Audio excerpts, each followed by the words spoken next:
సర్వేపల్లి నియోజకవర్గ జనసేన పార్టీ సమన్వయకర్త బొబ్బేపల్లి సురేష్ నాయుడు సర్వేపల్లి నియోజకవర్గంలోని పొదలకూరు పట్టణంలోని నర్సారెడ్డి గిరిజన కాలనీలో ఉన్నటువంటి ఎలిమెంటరీ స్కూల్ నందు ఝాన్సీ లక్ష్మీబాయి చిత్రపటానికి పూలమాలలు వేసి వేడుకలు నిర్వహించారు. ఈ సందర్భంగా వారు మాట్లాడుతూ తెల్ల దొరలను తరిమి కొట్టిన మొట్టమొదట వీర మహిళ ఝాన్సీ లక్ష్మీబాయి మణికర్ణిక 1828లో జన్మించి 1858లో వీర మరణం పొందిన వీర వనిత వీర మహిళ ఝాన్సీ లక్ష్మీబాయి 30 సంవత్సరాలు అంటే అతి తక్కువ సమయంలోనే ఆమె వీర మరణం పొందినటువంటి పరిస్థితి. నేడు సమాజంలో ఆడబిడ్డలు మాన ప్రాణాలను కాపాడుకోవడం ఎంత కష్టమో మనం చూస్తున్నాం. ఒక్కసారి ఇటువంటి మహాతల్లి మన బిడ్డలు వాళ్ళను వాళ్ళు కాపాడుకోగలిగే స్థితికి తీసుకువెళ్లవలసిన బాధ్యత మనందరి మీద ఉండి, అదేవిధంగా పాఠ్యపుస్తకాలలో స్వతంత్ర సమర యోధుల యొక్క పోరాటాలు వారు చరిత్ర కొనసాగించాలని ఝాన్సీ లక్ష్మీబాయిని ఆదర్శంగా నేటి యువత తీసుకోవాలని అన్నారు.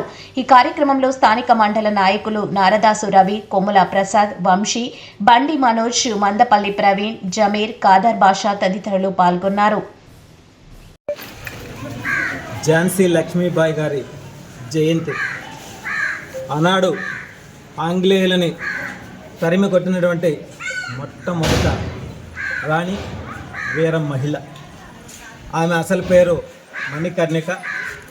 1828లో జన్మించి 1858లో మరణం చెందిందంటే 30 సంవత్సరాల వయసులోనే ఆమె కాలం చెందినటువంటి పరిస్థితి.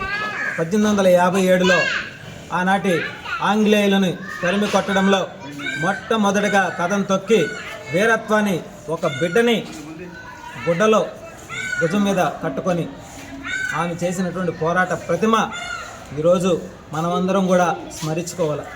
ఉత్తర భారతదేశంలోని ఝాన్సీ రాజ్యంలో పుట్టినటువంటి లక్ష్మీబాయి, అందుకనే ఆమెను ఝాన్సీ లక్ష్మీబాయి అని అంటారు. మరి ఆ తల్లిని ప్రతి ఒక్కరు కూడా స్మరించుకోవాలా. నేడు సమాజంలో మహిళలని వాళ్ళు కూడా రక్షించుకోలేనటువంటి పరిస్థితి.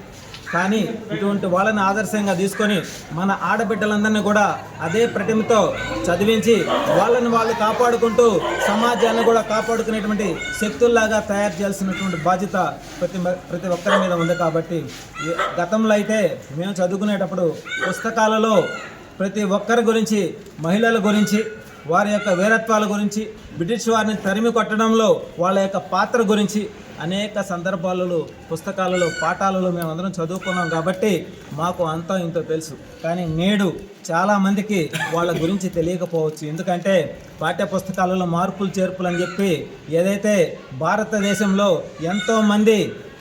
ఎంతోమంది మహిళలు కావచ్చు, రాజులు కావచ్చు, రాణులు కావచ్చు, వీళ్ళందరూ కూడా బ్రిటిష్ వారిని తరిమి కొట్టడంలో వాళ్ళ యొక్క శక్తి సామర్థ్యాలను నిరూపించినటువంటి పరిస్థితి.